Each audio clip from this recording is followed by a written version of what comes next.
벌써 2달째네요. 월요일 아침이면 을의 보따리를 싸서 아들네 집으로 향하는 제 일상이 말입니다. 아들 녀석, 민혁이의 다급한 전화 한 통에 제 남은 인생의 계획이 소소하게 바뀌었습니다.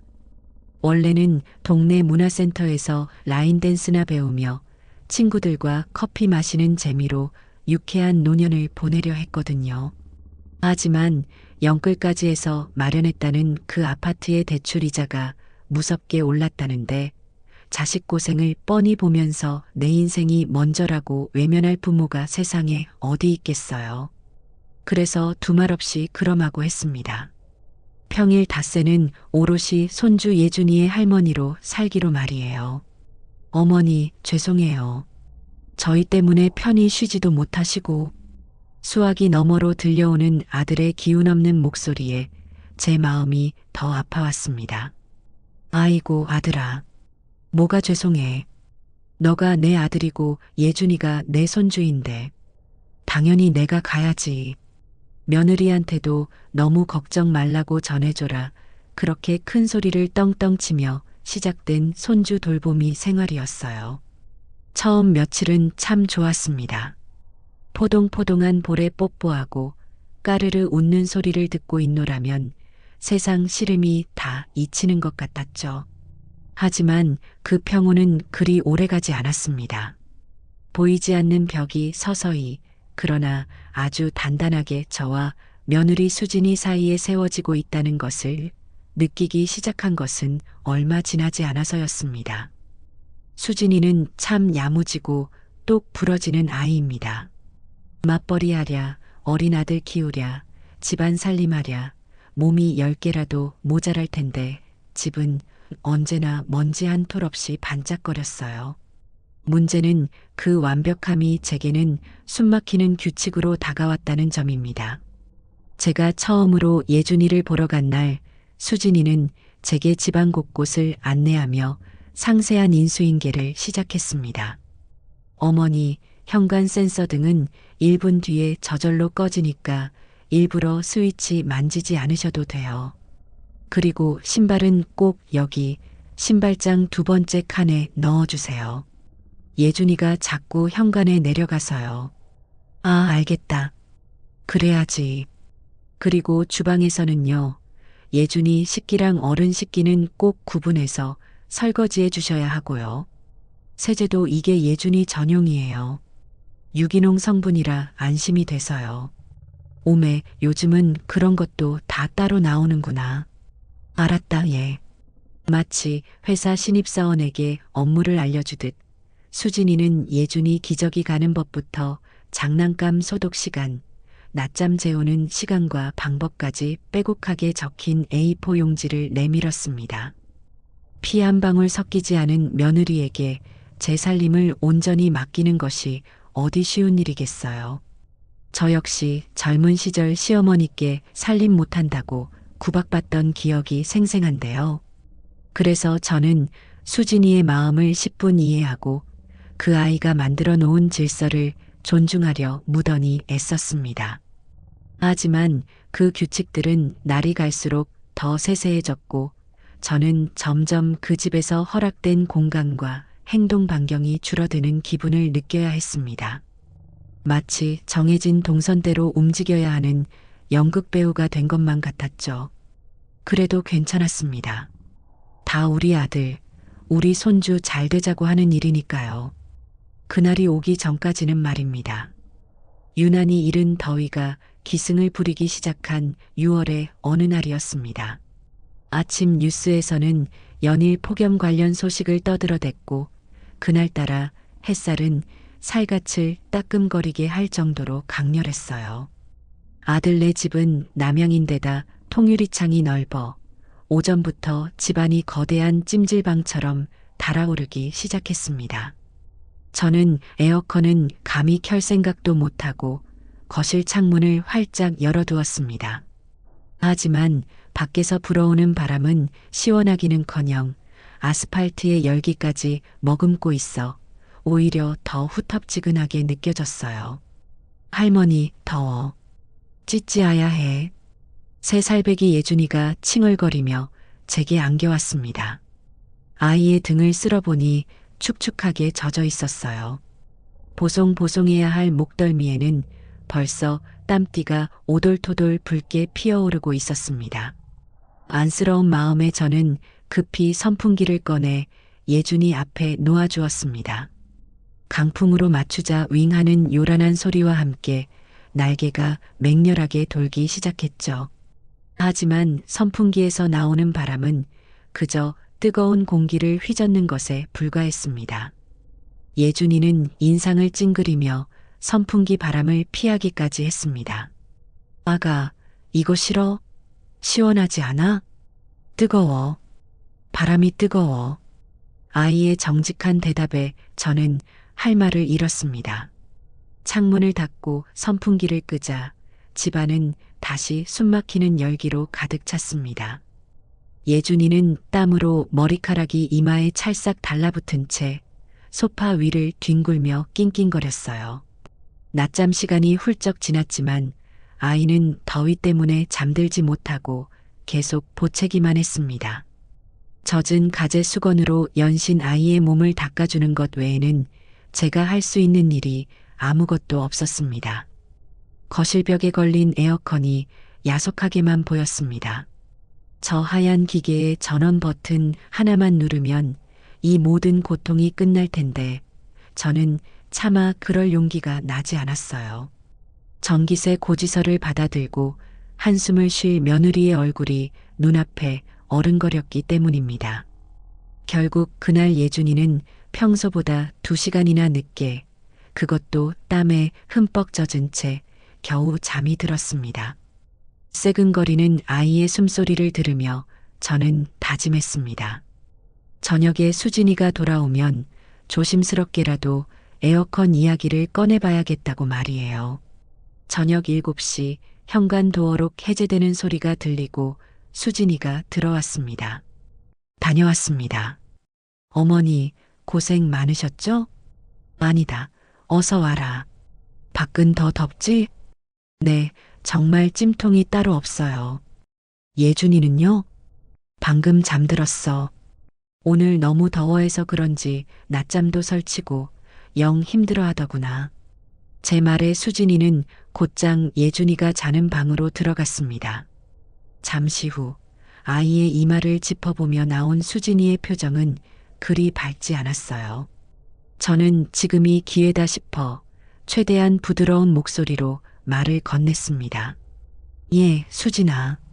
네, 어머니. 오늘 날이 정말 보통 더운 게 아니더라. 예준이가 땀띠까지 나서 말이야. 그래서 말인데 혹시 에어컨을 아주 잠깐만이라도 틀면 안 되겠니? 애가 너무 힘들어해서.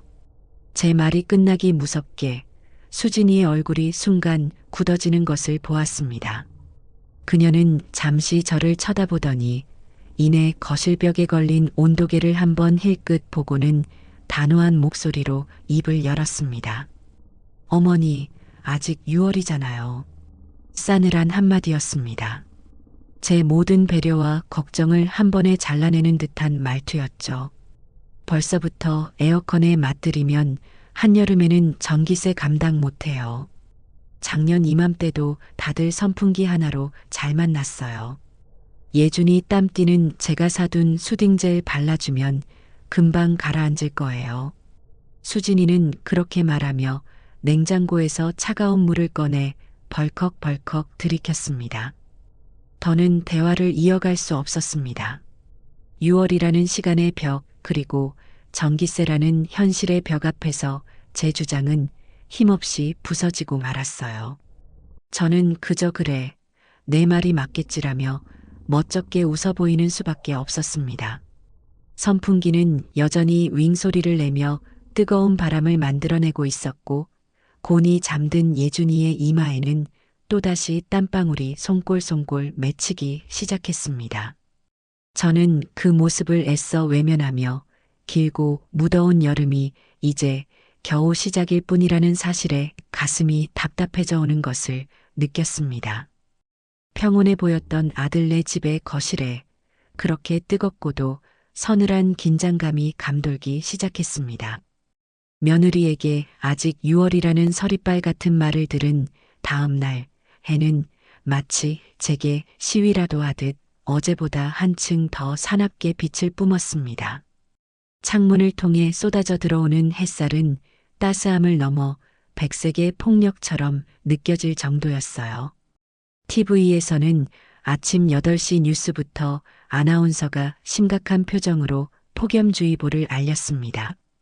노약자와 어린이는 한낮에 야외 활동을 삼가달라는 말이 자막과 함께 화면 하단을 끊임없이 굴러다녔습니다. 그 노약자와 어린이가 바로 저와 예준이인데 저희는 야외가 아닌 실내에서 그 폭염을 온몸으로 견뎌내고 있었으니 참으로 아이러니한 상황이었죠. 아들네 아파트는 거대한 유리온실처럼 변해버렸습니다. 바닥을 디딜 때마다 발바닥이 쩍 하고 달라붙는 느낌이 불쾌했고 공기는 밀도 높은 젤리처럼 무겁게 가라앉아 있었습니다. 숨을 들이쉴 때마다 폐부 깊숙이 뜨거운 기운이 차올라 머리가 핑 돌 지경이었어요. 어른인 저도 이런데 어린 예준이는 오죽했을까요? 아이의 상태는 어제와 비교할 수 없을 만큼 나빠져 있었습니다. 단순히 칭얼거리는 수준을 넘어 아이는 좋아하는 공룡 장난감을 손에 쥔 채로 소파 위에 미역처럼 축 늘어져 있었습니다. 두 뺨은 잘 익은 홍옥처럼 새빨갛게 달아올랐고 땀으로 축축하게 젖은 머리카락은 작은 이마에 어지럽게 엉겨붙어 꼴이 말이 아니었습니다. 제가 어젯밤 집에 가서 특별히 챙겨온 새 자동차 장난감을 눈앞에서 흔들어 보여줘도 그저 힘없이 눈꺼풀만 두어 번 깜빡일 뿐 이내 끙끙 앓는 소리를 내며 몸을 뒤척였습니다. 예준아, 우리 예준이 물 마실까? 할머니가 시원한 배도 깎아줄게. 싫어. 아이는 거의 울먹이며 고개를 저었습니다. 완전히 더위를 먹어 기력을 잃어버린 것이지요. 제 아들 민혁이를 키울 때가 생각났습니다. 그 애도 유난히 열이 많은 아이라 여름이면 등과 목에 땀띠를 달고 살았었죠. 그때는 에어컨 같은 귀한 물건이 어디 있었나요? 밤새도록 부채질을 해주고 등목을 식혀가며 여름을 났습니다. 하지만 지금은 21세기이고 저렇게 벽에 좋은 기계가 버젓이 달려 있는데도 손주가 알아눕는 꼴을 보고만 있어야 한다는 사실이 기가 막혔습니다. 안 되겠다. 이러다 정말 애 잡겠다. 제 마음속에서 마지막 이성의 끈이 툭 하고 끊어졌습니다. 며느리 수진이의 차가운 얼굴이 떠올랐지만 열에 들떠 가쁜 숨을 몰아쉬는 손주의 얼굴이 그 위를 덮어버렸습니다.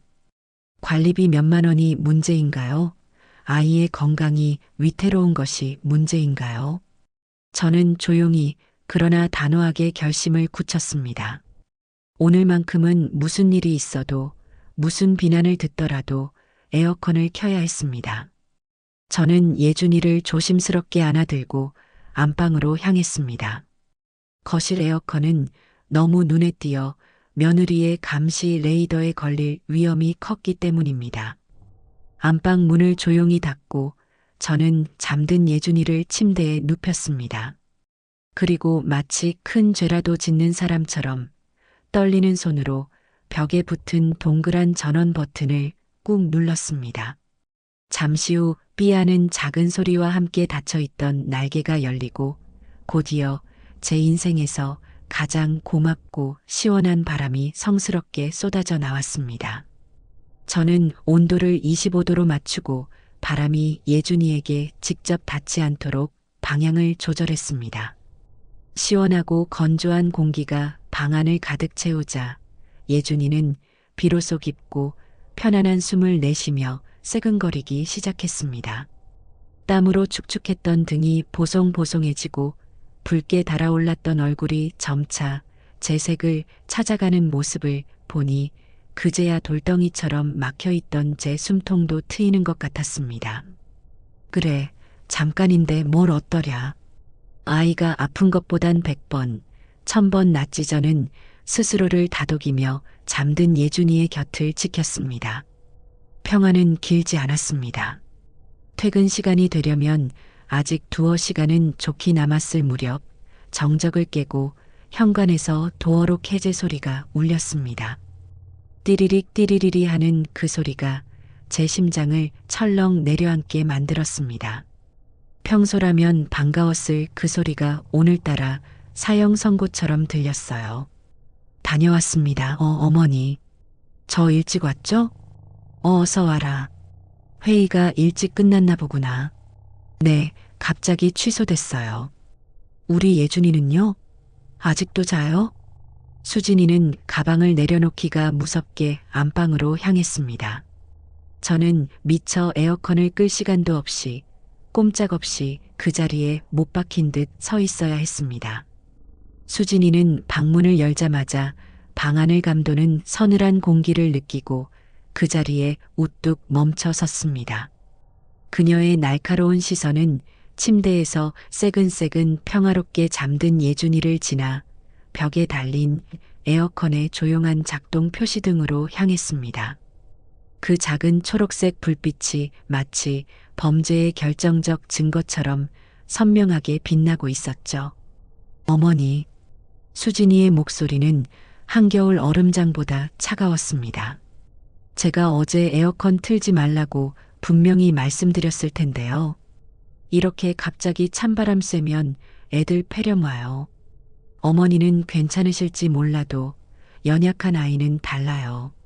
냉방병이라고 들어보셨죠?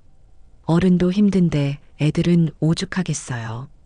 마치 제가 일부러 손주를 병들게 하려는 무지한 노인인 양 몰아붙이는 말투였습니다. 서운함과 분노가 동시에 치밀어 올라 목구멍까지 뜨거운 것이 차올랐습니다. 예, 내 말 좀 들어봐라. 그런 게 아니고 예준이가 아침부터 열이 펄펄 끓고 축 늘어져서 정말 큰일 나겠다 싶어서 그런 거야. 병원 데려갈까 하다가 정말 잠깐만 튼 거라고. 이것 좀 봐. 애가 이제야 편하게 자지 않니?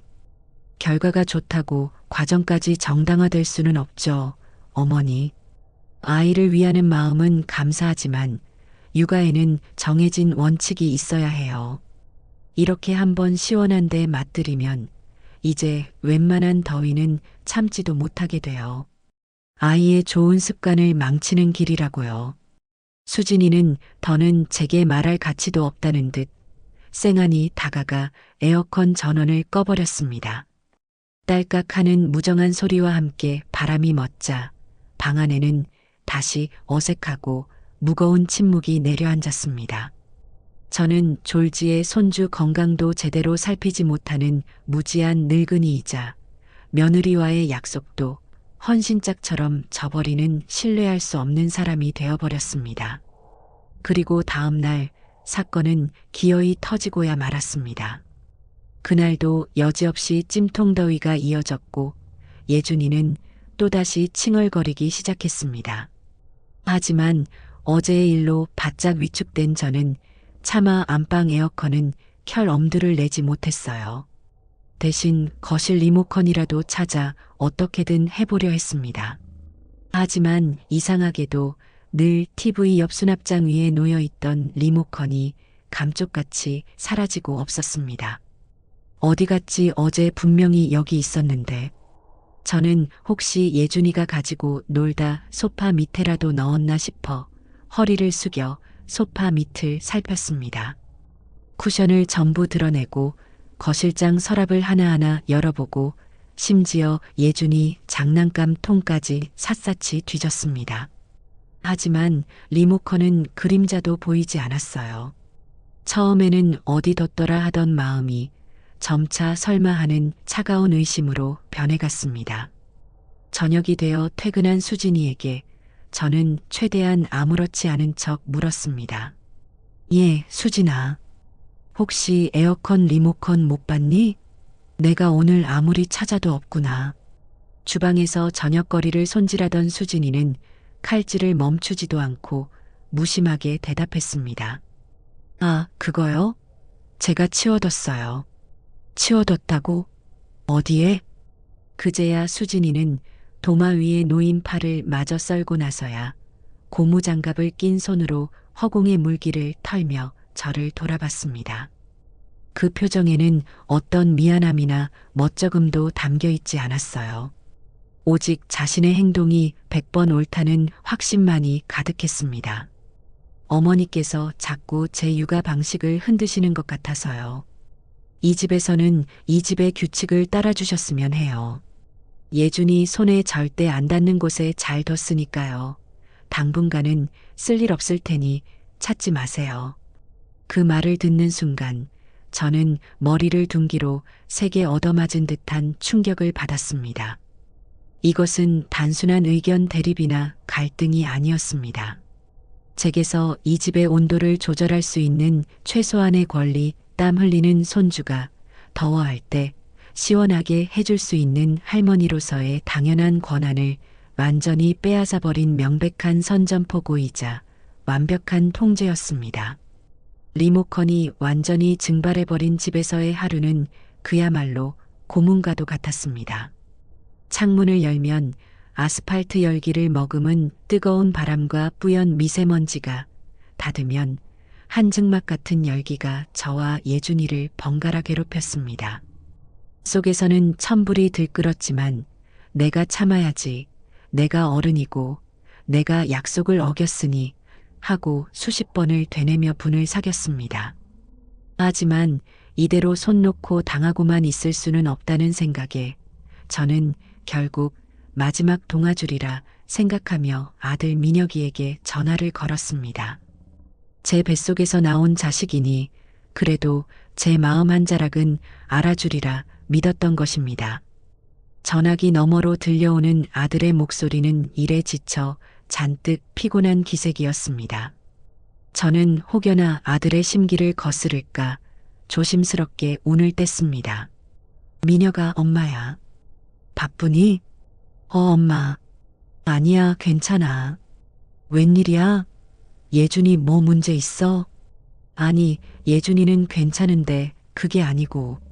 저는 잠시 머뭇거리다 그동안 있었던 일을 최대한 객관적으로 설명하려 애썼습니다.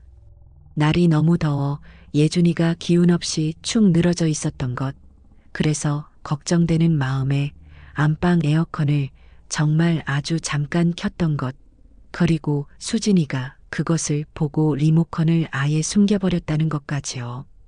말을 하는 내내 제 목소리가 서운함에 가늘게 떨리는 것을 느낄 수 있었습니다. 하지만 수학이 넘어 아들의 깊은 한숨소리에 저는 벌써부터 불길한 예감을 느껴야 했습니다. 엄마, 그랬구나. 일단 내 말 좀 들어봐. 민혁이는 예상했던 그대로의 레퍼토리를 하지만 훨씬 더 구체적인 숫자를 섞어가며 늘어놓기 시작했습니다. 수진이가 요즘 대출 이자 오른 것 때문에 신경이 엄청 날카로워. 이번 달에만 고정금리가 변동으로 바뀌면서 이자가 50만 원이나 더 나간대. 엄마.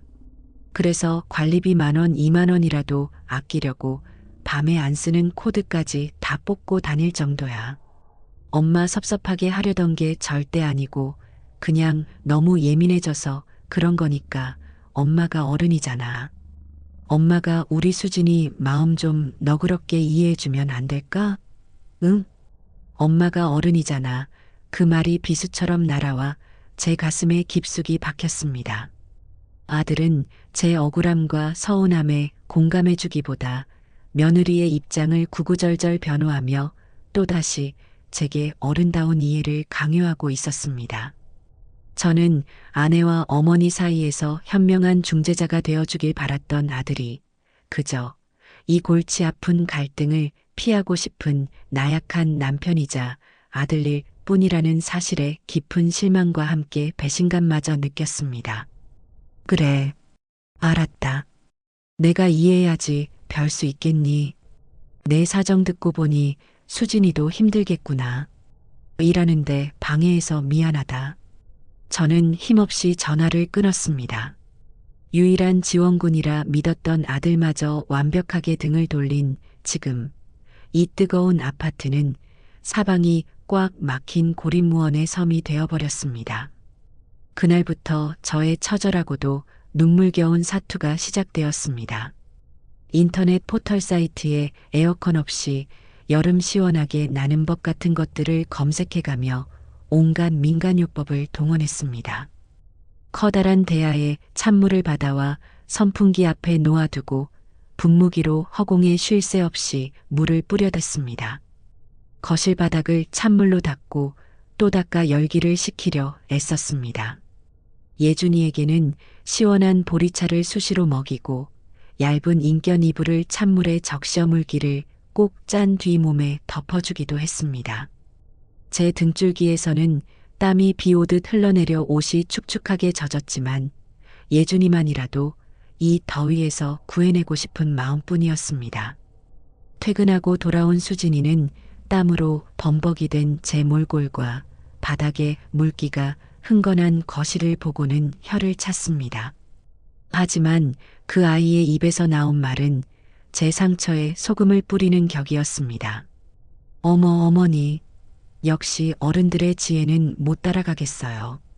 이렇게 하시니까 전기세도 아끼고 자연 친화적이고 얼마나 좋아요?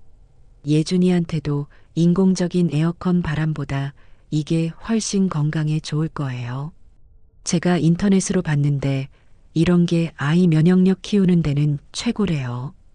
그것은 칭찬의 탈을 쓴 교묘한 조롱이었습니다. 리모컨을 숨긴 자신의 행동이 얼마나 현명했는지를 땀 흘리는 제 고생을 통해 증명하고 확인 사살하는 듯한 말투였어요. 저는 아무 대꾸도 할 수 없었습니다. 그저 그렇지 뭐 옛날 사람들은 다 이렇게 살았단다 하고 마른 웃음을 짓는 것이 제가 할 수 있는 전부였습니다. 그렇게 지옥 같은 며칠이 흘렀을까요? 제 얼마 남지 않은 인내심이 마침내 바닥을 드러내는 결정적인 사건이 일어났습니다. 그날따라 예준이가 일찍 잠이 들어 저도 거실 소파에 앉아 잠시 지친 숨을 돌리고 있었습니다. 그때 안방에서 수진이가 친구와 통화하는 소리가 들려왔습니다. 방문이 살짝 열려 있었던 모양입니다. 무심코 듣게 된 그 통화 내용은 제 남은 이성을 완전히 파괴해버렸습니다. 응, 나야. 잘 지내지? 나야 뭐 똑같지. 회사, 집, 육아 무한 반복. 그래도 요즘은 시어머니가 평일에 봐주시니까 살만해. 거기까지는 좋았습니다. 문제는 다음 대화였습니다. 시어머니? 오늘도 오셨지. 예준이 봐주시는 건 정말 감사한데 아유 말을 마라. 우리 시어머니는 절약이라는 개념이 아예 없으신 분 같아. 6월부터 에어컨을 펑펑 트시려고 하잖아. 애 감기 든다고 전기세 폭탄 맞는다고 해도 소용이 없어. 제 얘기라는 것을 직감하는 순간 심장이 바닥으로 쿵 하고 떨어지는 것 같았습니다. 저는 저도 모르게 숨을 죽이고 귀를 기울였습니다. 그래서 내가 특단의 조치를 내렸지. 리모컨을 아예 신발장 맨 윗칸 안쪽에 쑥 밀어 넣어놨잖아. 킥킥킥. 수진이는 뭐가 그리 재미있는지 유리굿을 구르는 듯한 웃음소리를 터뜨렸습니다. 그 청명한 웃음소리가 제 귀에는 악마의 소리처럼 들렸습니다. 우리 어머니? 절대 못 찾지. 아마 거기 있다는 건 상상도 못 하실걸? 덕분에 이번 달 관리비는 좀 아낄 수 있겠다. 역시 사람은 머리를 써야 돼, 안 그러니? 괜히 얼굴 붉히면서 싸울 필요가 없다니까. 그 웃음소리를 듣는 순간 제 머릿속에서 무언가 툭 하고 끊어지는 소리가 났습니다. 이것은 절약의 문제가 아니었습니다. 저를 기만하고 제 뒤에서 바보 취급하며 자신의 똑똑함을 과시하기 위한 도구로 저를 이용한 것이었습니다. 존중은커녕 저를 그저 전기세나 축내는 눈치 없는 늙은이 정도로 취급하고 있다는 사실에 온몸의 피가 거꾸로 솟는 기분이었습니다. 지난 며칠간 예준이를 위해 땀 흘렸던 제 모든 노력이 한순간에 어리석고 가련한 바보짓으로 전락해버렸습니다. 소파에 앉은 채 저는 조용히 제 무릎 위에 치맛자락을 굳게 말아쥐었습니다. 그래, 김수진. 어디 한번 해보자꾸나. 내가 머리를 썼다면 이 늙은 어미라고 머리가 없는 줄 아니 제 마음속에서 뜨겁고도 차가운 복수심이 조용히 그러나 아주 선명하게 칼날처럼 벼려지고 있었습니다. 지옥 같던 평일 닷새가 지나고 마침내 해방의 주말이 찾아왔습니다. 금요일 저녁 저는 지친 몸과 너덜너덜해진 마음을 이끌고 제 집으로 돌아왔습니다. 아들네 집을 나서는 순간까지도 저를 향해 어머니, 주말 잘 보내세요. 라며 생긋 웃던 수진이의 얼굴이 떠올라 치가 떨렸습니다. 버스를 타고 집으로 오는 내내 창밖의 풍경은 눈에 들어오지도 않았습니다. 오직 신발장 매니칸과 킥킥킥하던 며느리의 웃음소리만이 제 머릿속을 맴돌았어요. 드디어 익숙한 현관문 앞에 서서 도어록을 열고 안으로 들어서는 순간 아들네 집의 후텁지근함과는 차원이 다른 시원하고 쾌적한 공기가 구원처럼 저를 감쌌습니다. 제가 아침에 집을 나서기 전 혹시나 하는 마음에 타이머를 맞춰두고 나갔던 에어컨이 아주 성실하게 제 주인을 맞이하고 있었던 것입니다. 역시 내 집이 내 마음대로 할 수 있는 내 공간이 최고구나. 저는 소파에 무거운 가방을 던져두고 마치 무대 위에서 연기를 마친 배우처럼 그 자리에 벌러덩 드러누웠습니다. 에어컨에서 뿜어져 나오는 싸아하는 시원한 바람이 온몸의 열기와 끈적임을 식혀주자 지난 며칠간 겪었던 서름과 분노가 눈 녹듯 사라지는 것 같았습니다. 잠시 천장을 멍하니 바라보던 제 눈에 거실 테이블 위에 아무렇게나 놓여있던 하얀색 물체가 들어왔습니다. 바로 우리 집 에어컨 리모컨이었습니다. 저는 무심코 리모컨을 집어들어 온도를 1도 더 낮춰보았습니다. 삐하는 경쾌한 소리와 함께 에어컨 바람이 한층 더 차가워졌습니다. 그 순간 제 머릿속의 섬광처럼 아주 대담하고도 기발한 생각이 스쳐 지나갔습니다. 그러고 보니 아들네 집 에어컨이랑 우리 집 에어컨 같은 회사 제품이었는데 그랬습니다. 아들 녀석 결혼할 때 제가 혼수로 다른 건 몰라도 에어컨이랑 냉장고는 제일 좋은 최신형으로 사주겠다며 큰맘 먹고 똑같은 브랜드 제품으로 맞춰준 것이었습니다. 모델은 조금 다를지 몰라도 같은 회사 제품이니 리모컨이 호환될 가능성이 충분히 있었습니다. 설마 이게 되겠어? 반신반의하면서도 일단 그 신락 같은 가능성 하나만으로도 제 심장이 쿵쿵쿵 세차게 뛰기 시작했습니다. 이것이 어쩌면 수진이가 쌓아 올린 철옹성을 단번에 무너뜨릴 수 있는 유일한 비밀병기, 트로이의 목마가 될지도 모른다는 짜릿한 기대감이 싹 텄습니다. 다음 날 저는 작전의 성공 가능성을 높이기 위해 오랜 친구인 영희를 만났습니다. 영희는 제게 유일하게 이런 치졸한 속마음까지 털어놓을 수 있는 그야말로 막역한 친구예요. 동네 카페에 앉아 시원한 팥빙수를 앞에 두고 저는 지난 몇 주간 겪었던 수모를 모두 쏟아냈습니다. 리모컨을 숨긴 며느리 이야기, 나 몰라라 하며 제게 이해만 강요하는 아들 이야기, 그리고 결정적으로 제 뒷담화를 하며 웃던 수진이의 통화 내용까지요. 제 이야기를 다 들은 영희는 먹던 숟가락을 팥빙수 그릇에 탁 소리가 나게 내려놓으며 제 등짝을 불꽃 스파이크 날리듯 후려쳤습니다. 야, 오숙자, 너 바보 천치야? 그걸 이 지경이 되도록 참고만 있었다고? 너는 보살이다, 보살. 요즘 세상에 그런 법이 어디 있어? 힘들게 애 봐주는 인건비는 고사하고 어른을 아주 보자기로 아는 거 아니야. 영희는 저보다 더 분개하며 목소리를 높였습니다. 주변 사람들이 쳐다보는 것도 아랑곳하지 않았죠. 그리고 아들놈은 더 문제네. 그게 중간에서 할 소리야?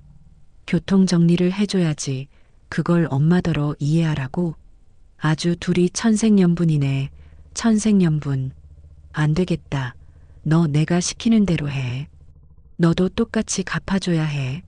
그런 것들은 당해봐야, 아, 우리 어머님이 이렇게 기분 나쁘고 힘드셨구나 하고 눈곱만큼이라도 깨닫는다니까. 친구의 불같은 호통과 전폭적인 지지에 울컥하며 눈물이 쏟아질 뻔했습니다. 저 혼자 끙끙 앓고 있을 때는 제 분노가 혹시나 속 좁은 시어머니의 투정으로 보일까, 치졸한 늙은이의 고집으로 비칠까 걱정스러웠습니다. 하지만 영희의 말을 들으니 제 감정이 결코 틀리지 않았다는 확신이 들었습니다. 외부의 강력한 지지와 공감은 제게 망설임을 떨쳐낼 큰 용기를 주었습니다. 그래, 영의 말이 다 맞아. 이건 그냥 넘어갈 일이 아니야. 나 자신을 위해서라도, 내 남은 인생의 자존심을 위해서라도 이대로는 안 돼. 그리고 운명의 월요일 아침이 밝았습니다. 주말 내내 저는 다가올 전투를 준비하는 장수처럼 마음을 가다듬었습니다. 일요일 밤에는 괜히 잠이 오지 않아 뒤척이다 거실로 나왔습니다. 어둠 속에서 조용히 빛나고 있는 에어컨 리모컨을 보며 저는 마지막으로 제 자신에게 물었습니다. 오숙자, 정말 괜찮겠니? 너무 유치하고 치사한 방법은 아닐까? 하지만 이내 수진이가 친구와 웃으며 킥킥킥 하던 목소리가 귓가에 환청처럼 울리는 듯 했습니다. 저는 조용히 리모컨을 집어들었습니다. 안경 닦는 천으로 먼지 하나 없이 깨끗하게 닦았습니다. 그리고 마치 귀한 폐물이라도 되는 양, 제 손수건 중 가장 부드럽고 예쁜 꽃무늬 손수건으로 리모컨을 정성껏 감쌌습니다. 그것을 가방 가장 깊숙한 곳, 지퍼가 달린 안주머니에 조심스럽게 넣었습니다. 가방을 어깨에 매자 평소와 달리 묵직한 책임감과 비장함이 느껴졌습니다. 그것은 단순히 리모컨의 무게가 아니라 제 자존심과 복수의 의지가 담긴 무게일 터였습니다. 현관문을 나서며 거울에 비친 제 모습을 보았습니다. 거기에는 피곤한 할머니가 아닌 결의에 찬 눈빛을 한 여인이 서 있었습니다. 두고 보자, 김수진. 웃는 날이 있으면 땀 흘리는 날도 있어야 공평한 세상이지. 제 인생 최초의, 그리고 가장 통쾌할 첩보 작전이 그렇게 막을 올렸습니다. 월요일 아침 아들네 집 현관 도어록을 누르는 제 손끝은 미세하게, 그러나 분명히 떨리고 있었습니다. 가방 안에 든 비밀병기의 묵직한 존재감 때문인지 평소와 다름없이 걷는 복도인데도 마치 적진에 침투하는 첩보원처럼 발소리를 죽이고 주위를 살피게 되었습니다. 다행히 제가 도착했을 때 며느리 수진이는 이미 출근 준비를 거의 마치고 현관에서 저를 기다리고 있었습니다. 어머니, 오셨어요? 예준이 아침은 먹여놨고 간식은 냉장고 두 번째 칸에 있어요. 그래, 고생했다. 너도 늦겠다. 얼른 출근해야지. 수진이는 평소처럼 예준이의 하루 일과와 자잘한 주의사항을 기관총처럼 쏘아붙이고는 서둘러 집을 나섰습니다. 다녀오겠습니다. 하는 목소리와 함께 현관문이 닫히는 철컥 소리가 들리는 순간 저도 모르게 입가에 회심의 미소가 번지는 것을 막을 수 없었습니다. 이제 이 집은 온전히 저와 예준이, 그리고 제 가방 속 강력한 아군인 리모컨의 차지가 된 것입니다. 하지만 저는 서두르지 않았습니다. 노련한 사냥꾼은 결정적인 순간을 위해 인내할 줄 아는 법이지요. 혹시 수진이가 중요한 물건이라도 놓고 와서 다시 돌아올지도 모를 일이었습니다. 저는 일단 30분 정도 예준이와 함께 새로 나온 공룡 동요를 부르고 율동을 따라하며 시간을 보냈습니다. 시간이 흐를수록 집안의 온도는 예상대로 슬금슬금 올라갔고 신나게 춤을 추던 예준이의 이마와 목덜미에는 다시 땀이 송골송골 맺히기 시작했습니다. 아이의 숨소리가 조금씩 거칠어지는 것을 확인한 순간 저는 때가 왔음을 직감했습니다. 바로 지금이다. 저는 예준이를 거실 매트 위에 앉혀두고 가장 좋아하는 공룡 피규어들을 손에 쥐어주었습니다. 그리고 아무렇지 않은 척 자연스럽게 소파에 놓인 제 가방으로 다가갔습니다. 이상하게도 조용한 집안에서 가방 지퍼를 여는 치익 소리가 천둥처럼 크게 들리는 것 같았어요. 제 심장은 쿵쾅거리며 마치 달리기라도 한 것처럼 세차게 뛰었습니다. 고운 꽃무늬 손수건에 쌓인 리모컨을 꺼내는 제 손길은 폭탄을 해체하는 전문가처럼 신중하고 조심스러웠습니다. 마침내 제 소나기에 들어온 하얀색 플라스틱 조각은 그 어떤 권력의 상징보다도 강력하고 든든하게 느껴졌습니다. 저는 거실벽에 위풍당당하게 걸린 에어컨을 향해 리모컨을 조준했습니다. 마치 독립군이 적의 심장을 향해 총구를 겨누는 심정이었습니다. 과연 이게 될까? 만약 안 되면 어떡하지? 이 치사한 작전은 이대로 실패하고 나는 영원히 찜통더위 속에서 땀만 흘려야 하는 걸까? 찰나의 순간 수많은 불안감이 스쳐 지나갔지만 이내 수진이의 비웃음 섞인 목소리를 떠올리며 마음을 다잡았습니다. 저는 엄지손가락으로 동그란 전원 버튼을 힘껏, 아주 힘껏 눌렀습니다. 비. 그 순간 제 귀에 들려온 그 짧고 경쾌한 전자음은 제 평생 들어본 그 어떤 교향곡보다도 웅장하고 아름다운 소리였습니다. 잠시 후 굳게 닫혀있던 에어컨의 하얀 날개가 마치 저를 환영하듯 스르르 열리며 제 얼굴을 향해 약속된 승리의 바람을 쏟아내기 시작했습니다. 됐습니다. 작전은 완벽하게 성공이었습니다. 우와하하. 저도 모르게 탄성과 함께 안도의 웃음이 터져나왔습니다. 시원하고 상쾌한 바람이 땀으로 끈적이던 목덜미와 팔뚝을 스치자 온몸에 기분 좋은 소름이 돋는 것 같았습니다.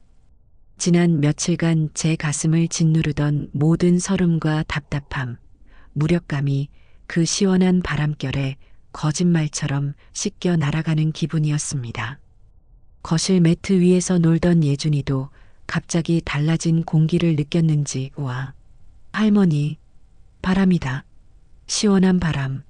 하며 손뼉을 치며 방방 뛰었습니다. 그 순수한 기쁨의 환호를 보니 제 마음은 더욱 뿌듯함으로 차올랐습니다. 그날부터 저의 은밀하고도 짜릿한 이중생활이 시작되었습니다. 수진이가 출근 도장을 찍고 현관문을 나서는 순간 저는 첩보원처럼 가방에서 리모컨을 꺼내 에어컨을 가동했습니다. 집안이 충분히 시원해지면 온도를 25도 정도로 쾌적하게 유지하며 저와 예준이는 그야말로 지상낙원에서 평화로운 시간을 보냈어요. 예준이는 더 이상 땀 흘리며 보채지 않았고 덕분에 낮잠도 보송보송한 얼굴로 꿀처럼 달게 잤습니다. 이 작전에서 가장 중요한 것은 완전 범죄를 위한 증거인멸이었습니다. 저는 수진이가 퇴근하기 정확히 1시간 전부터 작전을 마무리하는 치밀함을 보였습니다. 오후 5시가 되면 저는 아쉬움을 뒤로하고 에어컨을 껐습니다. 그리고 제 리모컨은 다시 손수건에 싸서 가방 가장 깊숙한 곳에 숨겼습니다. 그런 다음 집안의 모든 창문을 활짝 열어 시원한 공기를 밖으로 모두 내보내고 후텁지근한 바깥 공기로 집안을 원상복구시켰습니다. 완벽한 알리바이를 위해 일부러 선풍기를 제 얼굴 쪽으로 강하게 틀어놓고 이마에 땀이 송골송골 맺히게 하는 연기까지 펼쳤어요. 수진이가 퇴근해서 돌아왔을 때 집안은 그녀가 원하던 대로 완벽하게 더운 상태를 유지하고 있었습니다. 어머니, 오늘도 더워서 고생 많으셨죠? 아이고, 땀 좀 보세요. 아유, 말도 마라. 오늘은 정말 가만히 앉아만 있어도 땀이 줄줄 흐르는구나. 저는 이마에 땀을 닦는 신용을 하며 천연덕스럽게 대답했습니다. 수진이는 아무런 의심 없이 고개를 끄덕이며 제 완벽한 연기에 완전히 속아 넘어갔습니다. 저는 속으로 쾌재를 불렀습니다. 리모컨을 숨겨 저를 통제하고 무력하게 만들려 했던 며느리의 머리 위에서 저는 보란 듯이 그 통제권을 되찾아온 것입니다. 이 비밀스러운 작전은 제게 단순한 시원함을 넘어 무너졌던 자존심을 매일매일 회복시켜주는 달콤하고도 통쾌한 복수극이었습니다. 나의 은밀하고도 달콤한 이중생활은 며칠간 순조롭게 이어지는 듯 했습니다. 수진이가 현관문을 나서는 순간 시작되는 오숙자 해방 시간은 그야말로 꿀맛 같았죠. 에어컨이 뿜어내는 쾌적한 공기 속에서 예준이는 보송보송한 얼굴로 잠이 들었고 저는 그 옆에 앉아 시원한 매실차를 마시며 여유롭게 뜨개질을 하거나 지난 드라마를 다시 보는 호사를 누렸습니다. 하지만 그 평화는 언제 깨질지 모르는 살얼음판 위에서 아슬아슬하게 추는 춤과도 같았습니다. 예리하고 빈틈없는 며느리 수진이가 이 완벽 범죄에 가까운 작전의 미세한 균열을 눈치채기 시작한 것입니다. 수진이의 의심은 날카로운 질문이 아닌 아주 사소하고 일상적인 행동에서부터 시작되었습니다. 퇴근하고 돌아온 그녀는 거실에 들어서자마자 공기 중에 떠도는 미처 다 빠져나가지 못한 서늘함의 잔향을 맡은 듯 코를 킁킁거렸습니다. 그리고는 어머니, 오늘 창문 계속 열어두셨어요? 밖은 찜통인데 집은 그래도 어제보다 좀 나은 것 같네요 라며 무심한 척 말을 건넸습니다. 저는 그럼 계속 열어뒀지. 맞바람이 불게 저쪽 방 창문까지 열어뒀더니 그나마 좀 낫구나라고 태연하게 대답했지만 등 뒤에서는 식은땀이 한 줄기 흐르는 기분이었습니다. 그날 이후 수진이는 퇴근 후 집에 오면 거실을 한 바퀴 둘러보는 것이 새로운 습관이 되었습니다. 처음에는 그저 피곤해서 짐을 정리하는가 싶었는데 그녀의 행동에는 분명한 의도가 담겨 있었어요. 그녀는 소파 쿠션을 바로 놓는 척하며 에어컨 근처의 공기를 느껴보기도 했고 TV 선반 위를 손가락으로 쓱 훑어보며 먼지가 없음을 확인하기도 했습니다. 마치 에어컨 바람 때문에 먼지가 날렸을 리 없다는 무언의 시위처럼 느껴졌죠. 심지어 어느 날은 제 앞에서 천진난만하게 놀고 있는 예준이에게 우리 예준이 오늘 할머니랑 시원하게 놀았어? 에어컨 빵빵하게 틀고 놀았나? 라며 덫을 놓기도 했습니다. 저는 심장이 철렁 내려앉아 얼른 예준아, 할머니가 선풍기 틀어줬지? 선풍기 바람이 제일 시원해. 라며 아이의 말을 막아야 했습니다.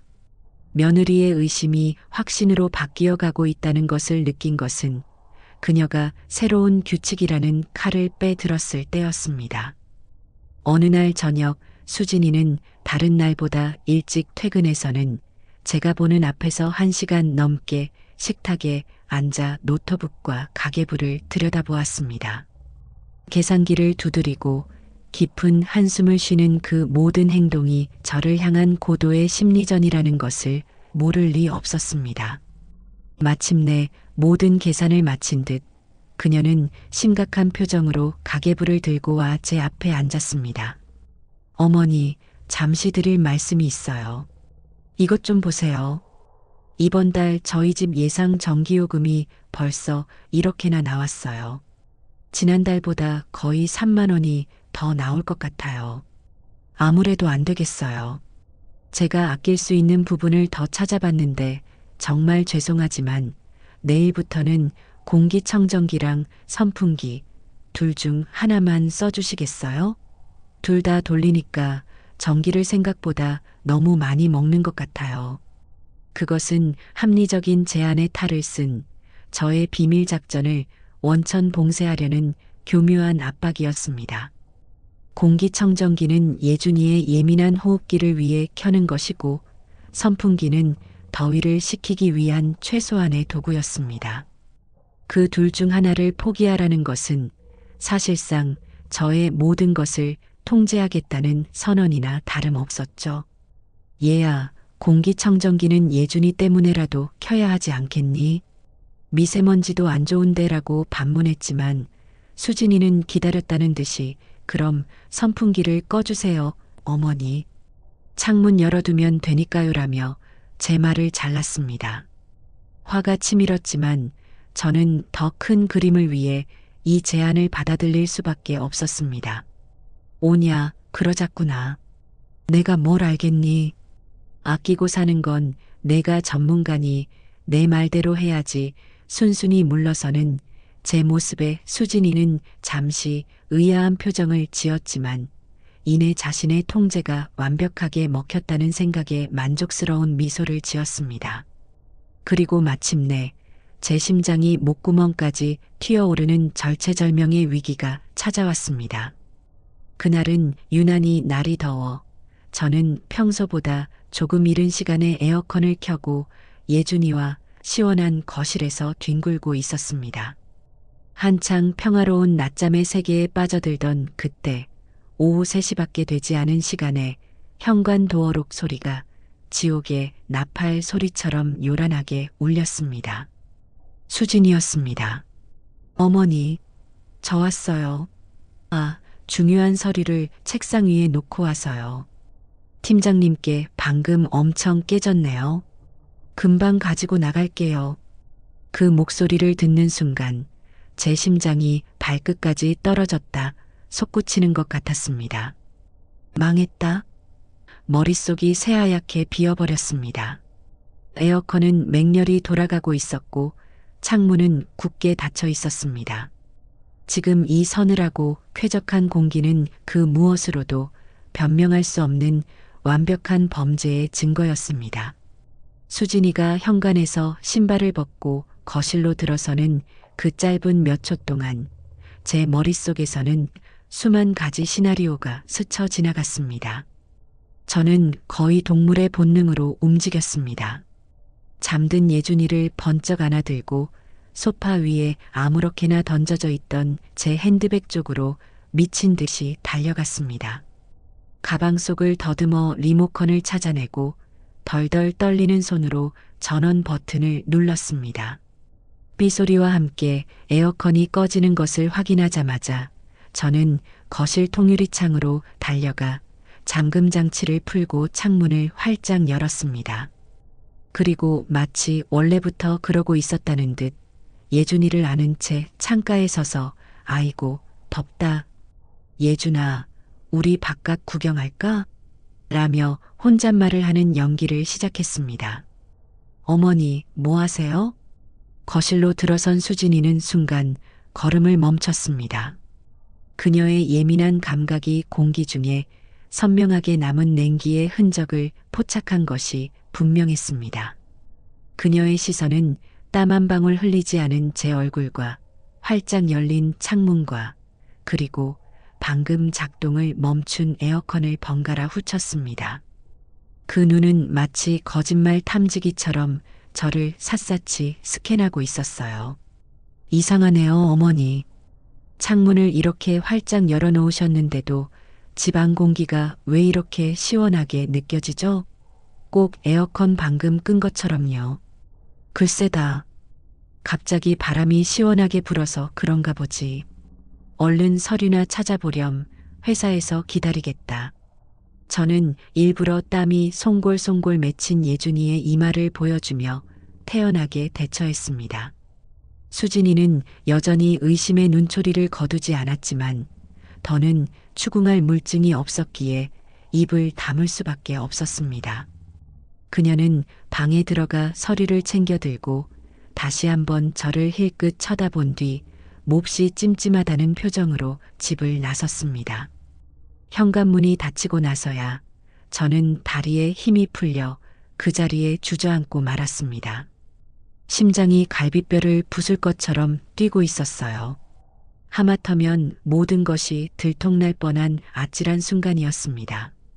이 사건을 계기로 저는 깨달았습니다. 이 비밀스러운 작전이 언제까지고 계속될 수는 없다는 것을요. 그리고 제 복수 역시 이대로 어설프게 끝나서는 안 된다는 것을, 더 확실하고 통쾌한 한 방이 필요하다는 것을 말입니다. 절체절명의 위기를 아슬아슬하게 넘긴 그 주 금요일 저녁, 제게 뜻밖의, 그러나 어쩌면 필연적인 기회가 찾아왔습니다. 퇴근 시간이 한참 지난 시각, 아들 민혁이에게서 전화가 온 것입니다. 수화기 너머로 들려오는 아들의 목소리는 평소보다 더 기운이 없고 무언가 어려운 부탁을 해야 하는 사람 특유의 머뭇거림과 민망함이 잔뜩 묻어 있었습니다. 엄마, 저 민혁이에요. 주말에 혹시 특별한 계획 있으세요? 약속이나 뭐 그런 거요. 아니, 별다른 일은 없는데. 왜 그러니? 그게 저기 다름이 아니라 수진이가 요즘 회사에서 큰 프로젝트 때문에 스트레스도 많이 받고 날은 덥고 하니까 몸도 마음도 너무 지쳐서요. 그래서 그런데 혹시 저희 주말에 예준이 데리고 엄마 집에 놀러 가도 될까요? 엄마 집은 조용하고 또 무엇보다 시원하니까 가서 하루 푹 쉬다 오면 수진이도 기운 좀 날 것 같아서요. 아들은 아내의 스트레스라는 그럴듯한 포장지를 둘렀지만 그 속내를 제가 모를 리 없었습니다. 주말 내내 찜통 같은 집에서 에어컨도 없이 선풍기 하나의 의지에 버티는 것이 얼마나 고역이었으면 저런 부탁을 다 할까 싶어 헛웃음이 나왔습니다. 며느리가 제 손으로 숨겨버린 리모컨 때문에 이제는 시어머니인 제 집을 피난처 삼아 에어컨 원정을 오겠다는 그 심산이 괘씸하면서도 한편으로는 통쾌했습니다. 저는 제 마음속에서 꿈틀거리는 복수심을 감춘 채 세상에서 가장 인자하고 너그러운 어머니의 목소리로 대답했습니다. 어머, 그걸 말이라고 하니. 당연히 와야지. 아들이랑 며느리가 온다는데 내 손주 얼굴 보는 게 내 유일한 낙인데 그걸 마다할 리가 있겠니?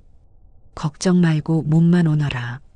내가 맛있는 거 많이 해놓고 기다리고 있을게. 전화를 끊고 저는 조용히 다가올 전투를 위한 계획을 세우기 시작했습니다.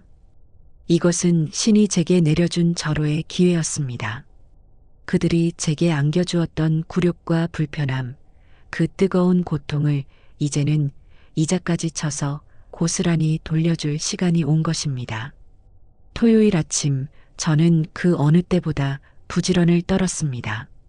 이것은 단순한 손님 맞이 대청소가 아니라 완벽한 복수극을 위한 무대를 준비하는 연출가의 마지막 점검과도 같은 것이었어요. 집안 구석구석을 쓸고 닦아 먼지 하나 없게 만들고 집안의 모든 창문을 닫아 외부의 열기를 완벽하게 차단했습니다.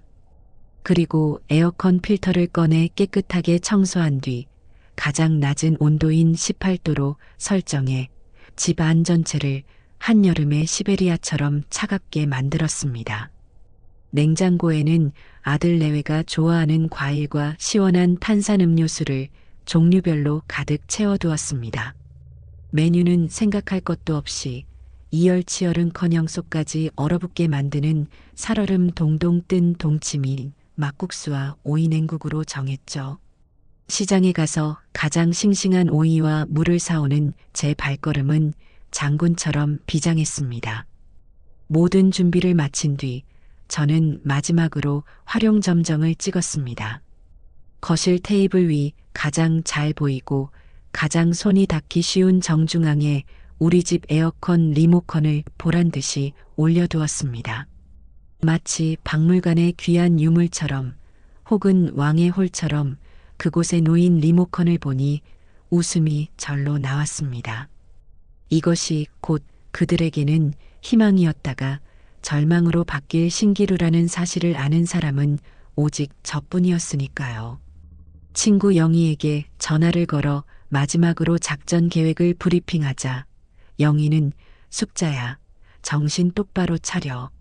연기력이 중요해. 절대 들키지 마. 라며 저보다 더 흥분해서 응원해 주었습니다. 오후가 되자 아들 내외가 예준이를 데리고 도착했습니다. 엘리베이터에서 내리는 그들의 몰골은 제가 예상했던 그대로 마치 사막을 며칠간 헤맨 유랑민과도 같았습니다. 민혁이는 땀으로 셔츠가 등에 다 달라붙어 있었고 수진이는 더위와 짜증에 지쳐 화장도 거의 지워진 푸석한 얼굴이었습니다. 어머니, 저희 왔어요. 아이고, 덥다. 현관문을 열고 안으로 들어서는 순간 집안을 가득 채운 차갑고 상쾌한 공기가 그들을 덮쳤습니다. 그들은 마치 뜨거운 사막에서 신기루인 줄 알았던 오아시스가 진짜임을 확인한 사람들처럼 순간 말을 잃고 그 자리에 서서 시원한 공기를 온몸으로 느꼈습니다. 와, 대박. 어머니, 여기 천국이에요? 너무 시원해요. 살 것 같아요. 민혁이가 과장된 몸짓으로 감탄사를 터뜨리며 그 자리에 큰 대자로 드러눕고 싶은 표정을 지었습니다. 수진이 역시 정말 딴 세상 같네요, 어머니. 오다가 더워서 예준이랑 싸울 뻔했어요 라며 안도의 한숨을 내쉬었습니다. 그녀는 더위에 지친 몸을 소파에 털썩 맡기며 그토록 갈망했던 시원한 공기를 마음껏 즐겼습니다. 특히 그녀의 시선은 테이블 위에 놓인 리모컨에 잠시 머물렀는데 그 눈빛 속에는 안도감과 함께 부러움과 시기, 그리고 자신의 집에서는 결코 누릴 수 없는 이 자유에 대한 복잡한 감정이 뒤섞여 있었습니다. 그 모습을 높은 곳에서 내려다보는 제 마음은 더없이 평온하고 자신감으로 가득 찼습니다. 자, 이제 무대는 완벽하게 준비되었습니다. 주연 배우들도 모두 자리에 앉았으니 곧 이 연극의 막을 올릴 시간이었습니다. 시원하다 못해 서늘하기까지 한 집에서 저는 정성껏 준비한 살얼음 동동 뜬 동치미 막국수를 내어왔습니다. 아들 내외는 허겁지겁 그야말로 그릇에 얼굴을 파묻다시피 하며 막국수를 먹어치웠습니다. 뜨거운 속이 시원한 국물로 진정되고 배가 부르고 등은 시원하니 자연스레 온몸이 나른하게 풀리는 모양이었어요. 민혁이는 소파에 거의 눕다시피 한 자세로 리모컨을 찾아 TV 채널을 이리저리 돌리고 있었고 수진이 역시 소파 깊숙이 몸을 묻고 스마트폰을 들여다보며 모처럼의 평화로운 여유를 만끽하고 있었습니다. 예준이만이 지치지 않는 에너지로 거실을 뛰어다니며 제게 놀아달라고 조르고 있었죠. 저는 바로 지금이 이 평화로운 풍경을 깨뜨릴 작전을 실행할 최적의 타이밍임을 직감했습니다. 저는 주방에서 시원한 수박을 커다란 쟁반에 담아내오며 더없이 부드럽고 다정한 목소리로 거부할 수 없는 제안을 건넸습니다. 얘들아, 너희 둘 다 주중에 일하느라 고생 많았으니 이제 좀 누워서 편히 쉬렴. TV를 보든 에어컨 바람 맞으면서 낮잠을 한숨 푹 자든 아무것도 신경 쓰지 말고. 예준이 보면 잠도 제대로 못 자잖아. 내가 우리 강아지 데리고 집 앞에 새로 생긴 키즈 카페나 다녀올게. 거기도 에어컨 빵빵하게 틀어줘서 시원하고 좋다고 소문이 자자하더라. 제 제안은 그들에게 사막의 오아시스이자 가뭄의 단비와도 같았습니다. 민혁이는 기다렸다는 듯이 정말요, 엄마? 그럼 너무너무 감사하죠. 저희 진짜 딱 1시간만이라도 눈 좀 붙이면 안 될까요? 라며 반색했고 수진이 역시 어머니 괜찮으시겠어요? 저희야 좋지만 어머니 피곤하실 텐데 하면서도 입가에 번지는 안도와 기쁨의 미소는 감추지 못했습니다. 그들에게는 완벽한 휴식이 보장되는 제안이었으니까요. 그럼 뭐가 안 괜찮아? 손주랑 노는 게 할미 일인데. 얼른들 쉬어. 예준아, 우리 할머니랑 재밌는데 놀러 갈까? 공룡 친구들 만나러 가자. 네, 좋아요. 공룡, 미끄럼틀 타러 가요. 예준이가 신나서 방방 뛰는 사이 저는 작전의 마지막 단계를 위해 움직이기 시작했습니다.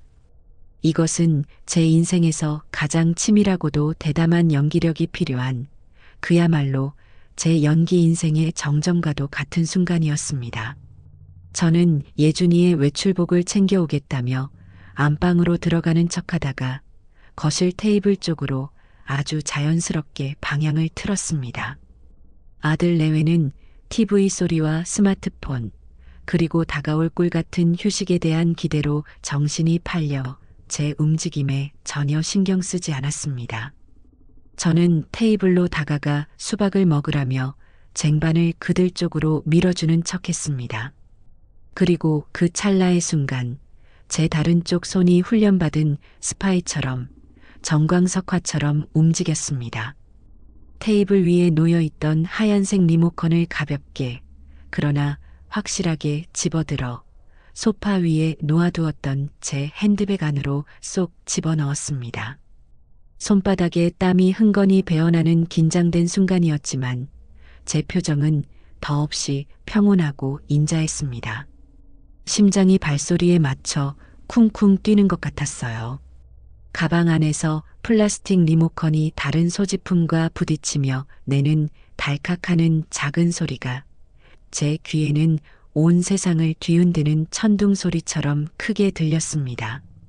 정말 이래도 될까? 이건 너무 심한 장난이 아닐까? 어른답지 못한 행동이야.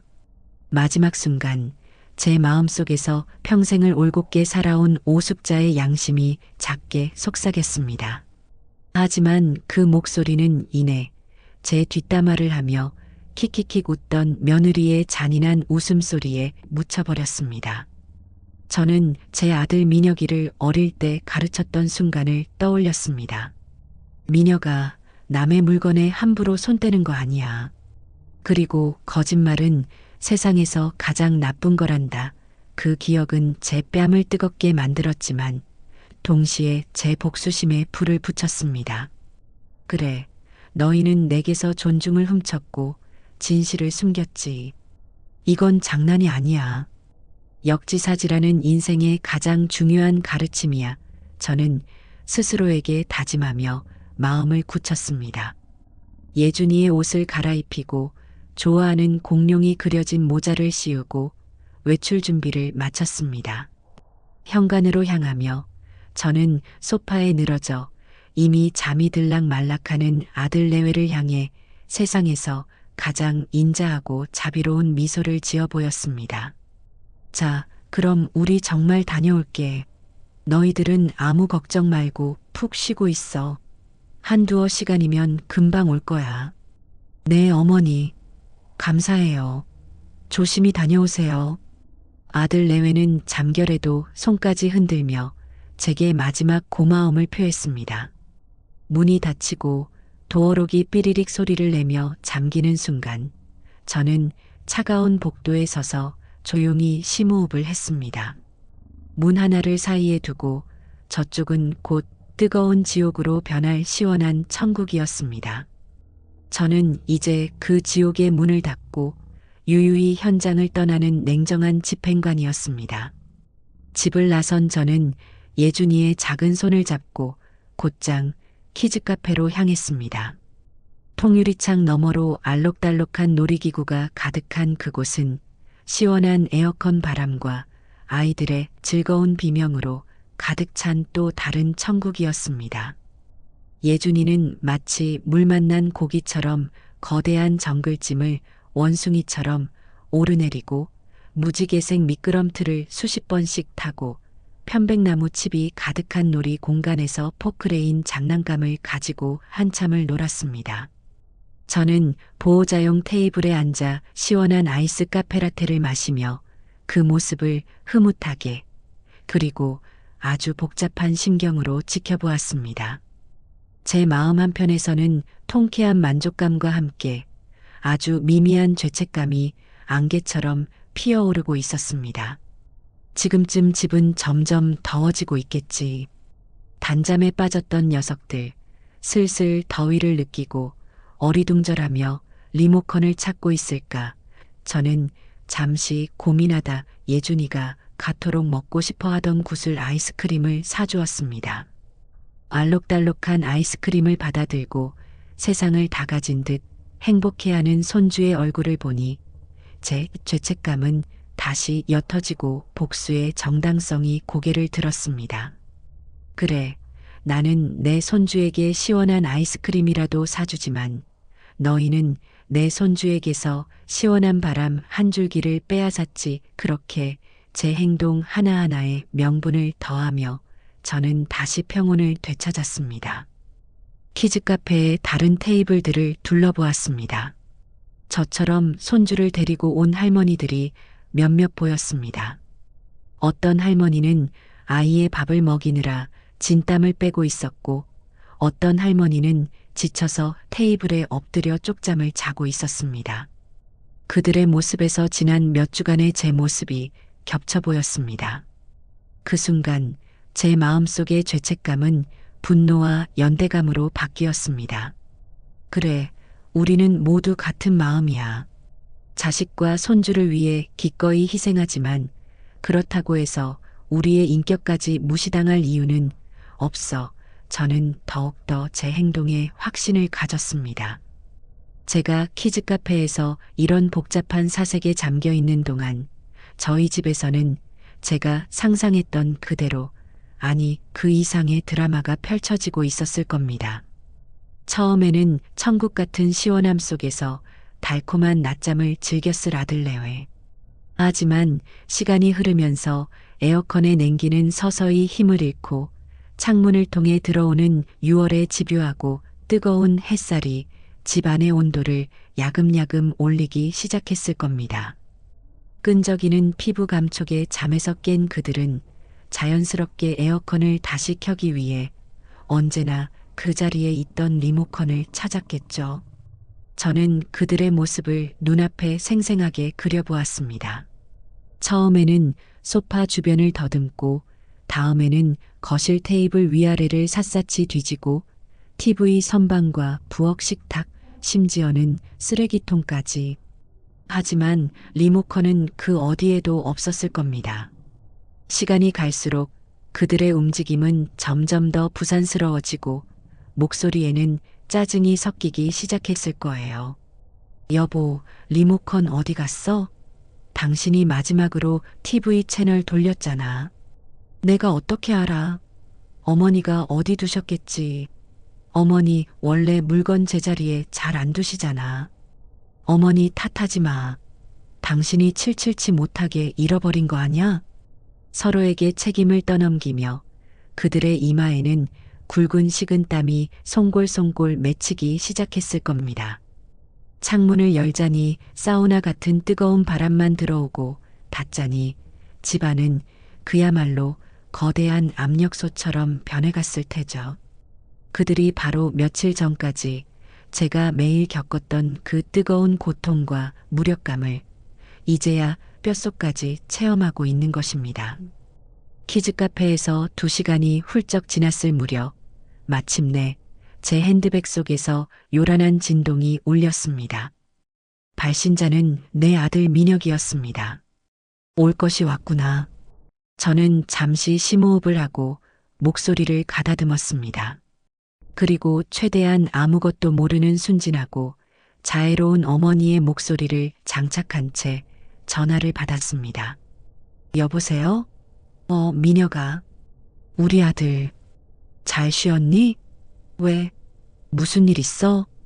수화기 너머로 들려오는 아들의 목소리는 땀과 짜증과 절망으로 잔뜩 젖어 있었습니다. 엄마, 집에 에어컨 리모컨 어디 있어요? 진짜 아무리 찾아도 없어요. 집안을 다 뒤졌는데 없다고요. 지금 집이 너무 더워서 정말 더워 죽을 것 같아요. 수진이도 지금 거의 탈진 직전이에요. 아들의 다급하고 처절한 외침에 저는 제 안에 잠재된 연기혼을 남김없이 끌어모아 대답했습니다. 어머머, 리모컨? 리모컨이라니 글쎄다. 내가 아까 수박 내오면서 어디다 뒀나? 아이고, 나이가 드니까 이놈의 정신이 하루가 다르게 깜빡깜빡해서 뭘 어디다 뒀는지 통 기억이 나야 말이지. 정말 미안해서 어쩌나. 엄마, 제발 잘 좀 생각해 보세요. 제발요. 진짜 이러다 저희 둘 다 쓰러지겠어요. 저는 결정적인 한방, 이 복수극의 활용점정을 날리기 위해 잠시 숨을 골랐습니다. 그리고는 지난날 수진이가 제게 했던 그 차갑고도 교훈적인 말투와 억양을 완벽하게 복사해서 제 입으로 또박또박 내뱉었습니다. 예, 미녀가. 뭘 그렇게 어린애처럼 호들갑을 떠니. 그냥 창문 열고 시원하게 있으면 되지. 원래 6월은 다 그렇게 좀 더운 거란다. 그리고 내가 이제 애도 아니고 우리 예준이 아빤데 그 정도 더위는 꿋꿋하게 참을 줄도 알아야지. 안 그러니? 그래야 우리 예준이도 아빠 보고 배우지. 수화기 너머에서는 한동안 그 어떤 대답도 들려오지 않았습니다. 그 길고도 깊은 침묵은 그 어떤 비명이나 원망의 말보다도 더 명확하게 제 복수가 완벽하게 성공했음을 알려주는 장엄한 승전보였습니다. 저는 통화 종료 버튼을 누르고 유유히 남은 카페라테를 한 모금 빨아들였습니다. 그날따라 커피가 유난히 달고 시원하게 느껴졌습니다. 키즈카페에서 약속했던 2시간을 훌쩍 넘겨 3시간을 꽉 채워 놀고 집으로 돌아왔을 때 현관문을 열자마자 후끈한 열기가 저와 예준이를 덮쳤습니다. 에어컨이 만들어낸 시원한 공기는 온데간데 없고 오후의 햇살에 달궈진 집안은 찜통더위와 함께 무겁고 어색한 침묵이 질식할 듯 감돌고 있었습니다. 거실 소파에는 땀으로 옷이 축축하게 젖은 아들 내외가 마치 큰 죄를 짓고 판결을 기다리는 죄수처럼 고개를 푹 숙인 채 앉아 있었습니다. 수진이는 제 얼굴을 마주치지 못했고 민혁이는 어쩔 줄 몰라 하며 제 눈치만 살피고 있었죠. 그들의 얼굴에는 더위와 짜증을 넘어선 깊은 패배감과 민망함이 어려 있었습니다. 할머니, 더워요. 목말라요. 물 주세요. 오직 예준이의 맑은 목소리만이 그 무거운 정적을 깨뜨렸습니다. 저는 아무 말 없이 예준이를 데리고 주방으로 가 시원한 물을 한 컵 따라 주었습니다. 그리고는 제 핸드백에서 모든 사건의 원흉이자 해결의 열쇠인 그 리모컨을 꺼내 거실 테이블 위 그들이 잘 보이는 곳에 툭 하고 올려놓았습니다. 그 작은 플라스틱 조각이 테이블에 부딪히는 소리가 그날따라 온 집안을 울리는 것처럼 크고 단호하게 들렸습니다. 그날 저녁 우리는 아무 말 없이 저녁을 먹었습니다.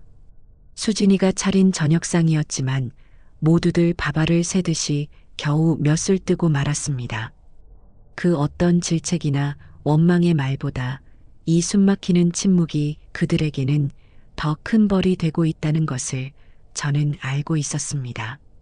식사를 마친 뒤에도 그들은 소파에 앉아 고개를 숙이고 있었고 저는 묵묵히 설거지를 했습니다. 모든 갈등이 수면 위로 떠오르고 마침내 봉합된 것은 그날 밤이었습니다. 제가 예준이를 재우고 방에서 나오니 민혁이가 어두운 거실에서 저를 기다리고 있었습니다. 아들은 제 앞에 다가와 덥석 무릎을 꿇으려 했습니다. 저는 깜짝 놀라 아들의 팔을 붙잡았습니다. 엄마, 죄송해요. 오늘 제가 엄마 입장이 되어서 몇 시간 지내보니까 이제야 알겠더라고요.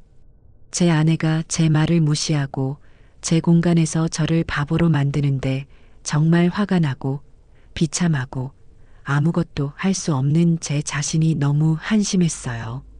그런데 저는 엄마한테 내내 그렇게 해놓고도 그게 얼마나 기분 나쁘고 모욕적인 일인지 전혀 몰랐어요.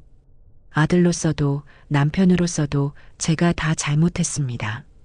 중간에서 제가 더 현명하게 대처했어야 했는데 정말 죄송해요, 엄마. 아들은 진심으로 뉘우치고 있었습니다. 그저 이 상황을 모면하기 위한 임시 방편의 사과가 아니라 뜨거운 거실에 꼼짝없이 갇혀 지내며 뼛속까지 깨달은 진정한 반성이었습니다. 제 아들이지만 그 순간만큼은 참 대견하다는 생각이 들었습니다. 늦게나마 철이 드는 것 같아서요. 다음 날 아침 저희 셋은 처음으로 거실 테이블에 마주 앉았습니다. 어색한 공기가 흘렀지만 누구도 그 자리를 피하지 않았습니다. 제가 먼저 입을 열었습니다. 얘들아, 나는 너희에게 대접받고 싶은 마음 같은 건 없다. 이제 늙어서 그런 거 바랄 나이도 지났어. 그저 내 손주가 땀띠나고 끙끙 앓는데 시원하게 해주고 싶은 할미 마음, 그리고 너희 집에 와서 힘들게 일해주는 사람으로서 최소한의 존중, 딱 그거 하나 바랐을 뿐이야. 내가 큰 걸 바란 거니? 제 말에 밤새 울었는지 퉁퉁 부은 눈으로 앉아있던 수진이가 참았던 울음을 터뜨렸습니다.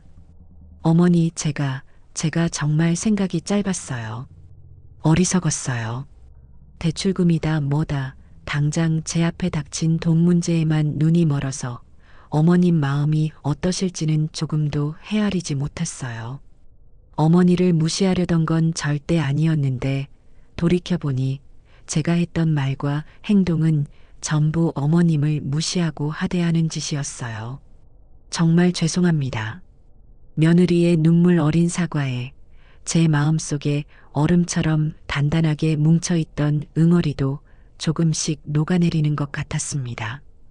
우리는 그날 처음으로 서로의 마음을 가감없이 꺼내놓는 진짜 대화를 나누었습니다. 수진이는 자신의 경제적인 불안감을, 저는 제 서운함과 무시당했다는 모멸감을 솔직하게 털어놓았습니다. 그리고 우리는 아주 현실적이고 구체적인 가족 평화 협정을 맺었습니다. 실내 온도가 28도 이상 올라가면 에어컨을 켠다. 단 설정 온도는 25도를 유지하고 잠들기 전에는 반드시 2시간 타이머를 맞춘다. 그 우스꽝스럽고도 치열했던 한여름의 리모컨 전쟁은 그렇게 막을 내렸습니다.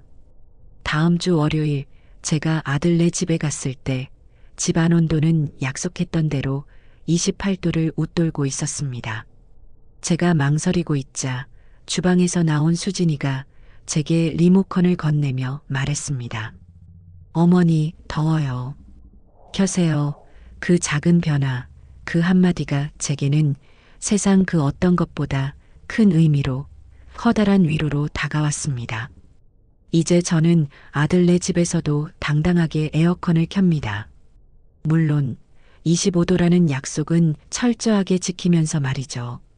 가끔 수진이는 제가 뜨개질을 하고 있으면 말없이 다가와 시원한 아이스커피를 타서 테이블 위에 내려놓고 가기도 합니다. 그 한 잔의 커피에 우리는 말로 다 표현하지 못한 화해와 존중, 그리고 조금은 더 단단해진 가족의 정을 담아 나누곤 합니다. 저는 여전히 평일마다 손주를 돌보는 할머니지만 이제는 더 이상 눈치 보는 식모 할머니가 아닙니다. 이 집의 어엿한 가족 구성원이자 예준이의 든든한 버팀목이자 며느리와도 가끔은 커피 한 잔을 나눌 수 있는 어른으로서 제 자리를 되찾은 것입니다. 작은 리모컨 하나가 제게 가르쳐준 아주 뜨겁고도 시원한 인생의 교훈이었습니다.